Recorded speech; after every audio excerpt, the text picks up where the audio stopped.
When do-gooder was looking for an organization to support, we thought Groundwork Opportunities was a perfect fit. Based in San Francisco, Groundwork Opportunities, or GO, has been helping fund projects that help bring relief to small communities all over the world. One of the projects they are supporting, ClearWater.org, has been working hard to build rainwater catchment systems in Ecuadorian villages for clean drinking water.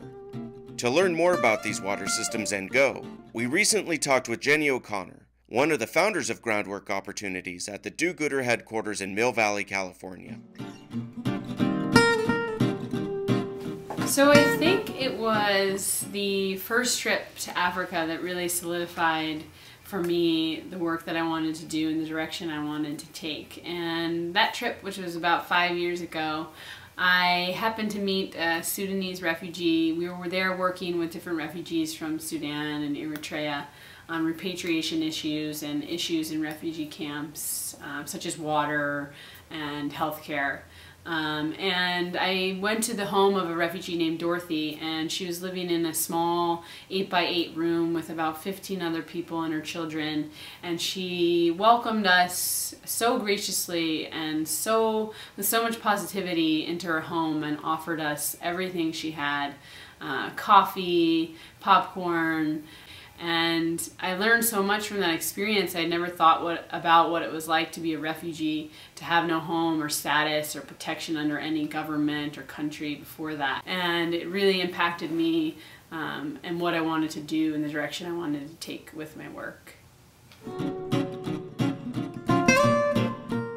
One partner, Costa, who we work with in Rwanda, I remember meeting him on his first trip to the US, and I was so inspired by his outlook and attitude despite what he's been through. I mean, he's a refugee. In the first genocide in 1959, his family left Rwanda and he was a refugee in Congo, and then came back to Rwanda during the second genocide in 1994, and the things that he dealt with and the family members and friends that he lost.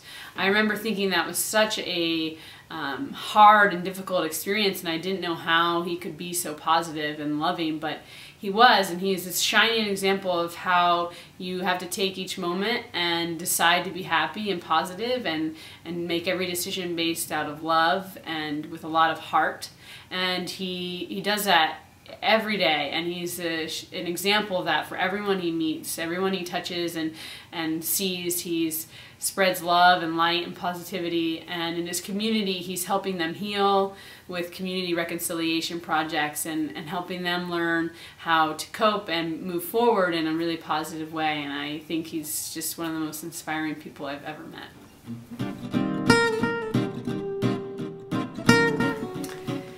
I think having one personal motto is pretty difficult, but I remember on my 2 trips ago to Ecuador, I spent a week with the Rawani tribe out in Yasuni Park, and I remember being fascinated by the way they live every day in the present.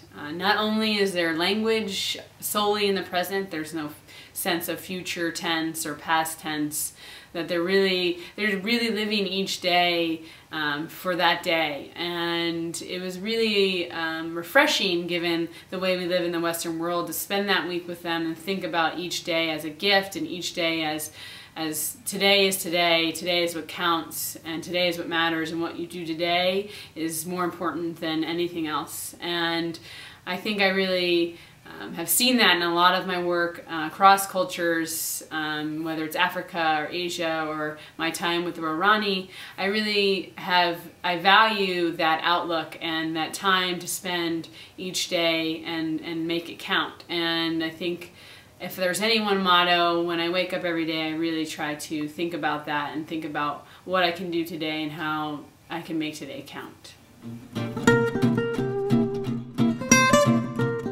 So the ClearWater Project was born out of this 18+ year lawsuit that the indigenous communities and villagers in the Ecuadorian Amazon have been waging against Chevron, the U.S. corporation that is responsible for decades of pollution in the region, Ecuadorian Amazon.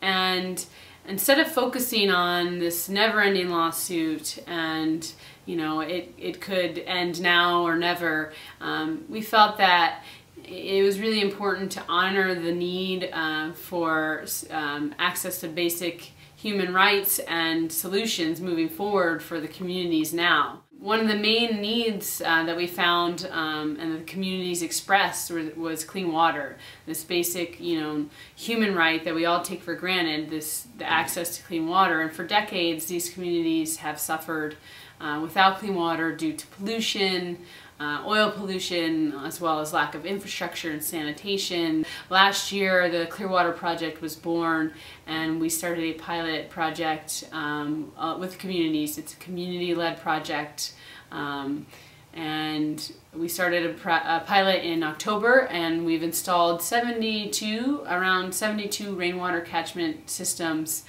family water systems so far, and there's many more families that need clean water. So the project will continue, and we're also looking at long-term water remediation solutions in the region.